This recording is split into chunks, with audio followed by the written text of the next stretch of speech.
وہ کیتھولک عیسائیت کو بھی اپنے ہاتھ میں لے لیا ہے۔ چنانچہ پوپ صاحب نے فرمان جاری کر دیا ہے کہ ہمارے خداوند یسوع مسیح کے قتل کی ذمہ داری ان یہودیوں پر نہیں ہے، بری کر دیے گئے۔ 1900 برس کے بعد، بلکہ 2000 برس کے قریب ہو گئے، انہیں ایگزونریٹ کر دیا گیا، ایبسالو کر دیا گیا، ان پر ذمہ داری نہیں۔ نتیجہ یہ نکلا ہے کہ ابھی چند مہینے پہلے جو مذاکرات صلح کے ہو رہے تھے، جن میں یاسر عرفات بھی تھے اور یہ اسحاق رابین گیا ہوا تھا واشنگٹن، وہاں سے واپس آیا ہے تو روم میں رک کر پاپائے روم سے ملاقات کر کے تشریف لائے ہیں، انہیں دعوت دی ہے کہ یروشلم آئیے، اور ویٹیکان نے تسلیم کر لیا ہے اسرائیل کو، اور ویٹیکان کا اب جو ہے ایک ایمبیسی، اس کا جو ہے سفارت خانہ وہ یروشلم میں بننے والا ہے، اور پوپ صاحب بھی وزٹ کرنے والے ہیں۔ گویا کہ یہ گٹھ جوڑ اب مکمل ہو چکا، اب کہیں اس میں کوئی کمی نہیں رہی۔ اس یونائٹڈ فورس کے ساتھ یہ نیو ورلڈ آرڈر اس وقت عالم اسلام پر حملہ آور ہے۔ اب اس میں نوٹ کیجئے کہ اس وقت کی فضا ہے کیا۔ عالم اسلام میں سے عالم عرب ان کے شکنجے میں جا چکا، کیوں بنا کر کھڑے ہوئے ہیں اسرائیل کو ماننے کے لیے اور سر تسلیم خم کرنے کے لیے۔ انہیں بلا کر میڈرڈ میں پیش کیا گیا یہودیوں کے سامنے کہ تم جن کے ساتھ ایک ٹیبل پر بیٹھنے کو تیار نہیں تھے، میڈرڈ میں آؤ، آؤ اپنا قبرستان دیکھو، یہ اسپین کی سرزمین جہاں تم نے 800 برس حکومت کی تھی، یہ تمہارا قبرستان، یہاں آؤ اور بیٹھو اور ان کے ساتھ بات کرو۔ گئے تھے کہ نہیں تمام فرنٹ لائن سٹیٹس میڈرڈ میں؟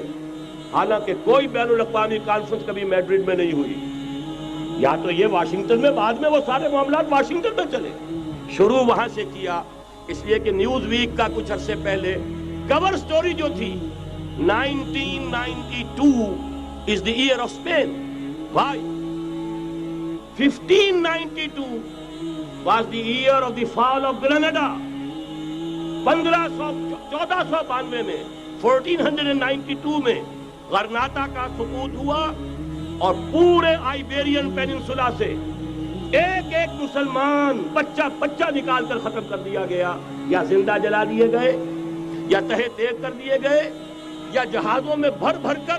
اور آپ کو معلوم ہے میڈیٹرینین کی حیثیت کیا ہے، خلیج ہے، ایک معمولی سی خلیج، ادھر سے اسپین کا ساحل قریب آ جاتا ہے، اسپین کے ساحل سے جہازوں میں بھرا اور نارتھ افریقہ کے ساحل کے اوپر پھینک کر آ گئے۔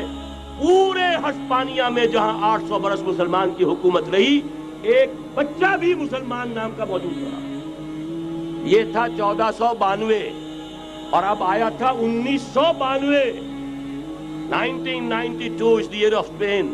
اسی لیے ورلڈ اولمپکس رکھے گئے، وہاں دلہن کی طرح سجایا گیا ہسپانیہ کو، اور بلایا گیا، طلب کیا گیا، سمن کیا گیا تمام دول عرب کو، آؤ یہاں بیٹھو، اور یہاں بیٹھ کر اپنے ان یہودی دشمنوں کے ساتھ مصالحت کی بات شروع کرو۔ بہرحال نوٹ کر لیجئے، عالم عرب جا چکا، کوئی دن کی بات ہے، میں سنسنی پیدا نہیں کرنا چاہتا، لیکن حالات اور واقعات سے نگاہیں بند کرنا بھی کوئی دانشمندی کی بات نہیں۔ یہ ایودھیا کی مسجد شہید کی گئی، ابھی یہ ایک بہت بڑا مزار جو ہے شہید کیا گیا، اور اس کے ساتھ کئی مسجدیں شہید کی گئی۔ یہ سب کیا ہے؟ یہ مسلمانوں کی نفس دیکھی جا رہی ہے کہ کوئی غیرت اور حمیت نام کی کوئی شے باقی ہے۔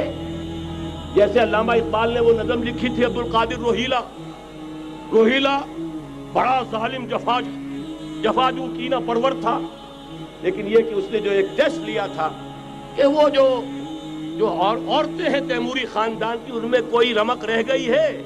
معلوم ہوا کہ نہیں، کہ غیرت نام تھا جس کا گئی تیمور کے گھر سے، ختم، غیرت نکل گئی۔ اسی طرح ایودھیا کی مسجد، اب چرار شریف، اور یہ کوئی دن کی بات ہے کہ اب مسجد اقصیٰ کا نمبر آیا کہ آیا، اس کے لیے پوری تیاریاں ہو چکی ہیں۔ یروشلم کا مشرقی حصہ خالی کرایا جا چکا ہے، اس کے اندر اب پورا تسلط یہودی کر رہے ہیں، یہاں تک کہ اب کے یاسر عرفات صاحب نے بھی کچھ نہ کچھ جو ہے احتجاج کی بات کی ہے، حالانکہ اب تک ہر بات مان کر منقار زیر پر تھا، لیکن یہ کہ ایک وقت آتا ہے آخر کار اسے بھی کچھ بولنا پڑ گیا ہے۔ لیکن یہودی اب پیچھے قدم ہٹانے والا نہیں ہے، ان کا تھرڈ ٹیمپل، تیسری مرتبہ ہیکل سلیمانی تعمیر ہونا ہے، نوٹ کر لیجئے، ان کے لیے وہ وہی کچھ ہے جو ہمارے لیے کعبہ ہے. ان کے لیے ہیکل سلیمانی بالکل وہی حیثیت رکھتا ہے جو ہمارے لیے کعبہ. وہ ہیکل سلیمانی ایک مرتبہ پہلے نبوکدنضر کے ہاتھوں مسمار ہوا، پھر سن 70 عیسوی میں ٹائٹس کے ہاتھوں مسمار ہوا. سن 70 کے بعد آج 1995 میں کتنے برس ہو گئے؟ پورے 1925 برس ہو گئے کہ ان کا کعبہ زمین بوس پڑا ہوا ہے. اب تک تو ان کا بس نہیں تھا، اب تو بس ہے کہ نہیں؟ اب ان کی حکومت ہے کہ نہیں؟ اب شاہ حسن ہو چاہے شاہ حسین، ان کے نوکر اور چاکر ہیں یا نہیں؟ اب انہیں ڈر کس کا ہے؟ لہذا کوئی دن کی بات ہے مسجد اقصی شہید ہوگی اور ٹیمپل کی تعمیر شروع ہوگی. یہ تو بہرحال ایک نقشہ ہے. اگلا نقشہ آپ کو بتانا چاہتا ہوں، ایک دوسری تصویر ہے. یہ تصویر ہے زمینی، ایک تصویر ہے آسمانی. وَمَكَرُوا وَمَكَرَ اللَّهُ وَاللَّهُ خَيْرُ الْمَاكِرِينَ. انہوں نے اپنی سی تدبیریں کی، اللہ نے اپنی تدبیر کی، اور ظاہر بات ہے اللہ کی تدبیر سے بہتر تدبیر کس کی ہوگی؟ چنانچہ یہودیوں کی سازشیں اس وقت بھی ناکام ہوئی تھی یا نہیں؟ ظاہر بات ہے جاء الحق وزهق الباطل ان الباطل کان زہوقا. لہذا یہ آیتیں دونوں اعلان کر رہی ہیں کہ یہودیوں کی سازشیں بالآخر ناکام ہوں گی اور دین حق کا بول بالا ہو کر رہے گا. یہ تو ان آیتوں سے ظاہر ہے. یریدون لیطفئوا نور اللہ بافواہہم واللہ متم نورہ ولو کرہ الکافرون. یریدون ان یطفئوا نور اللہ بافواہہم ویابى اللہ الا یتم نورہ ولو کرہ الکافرون.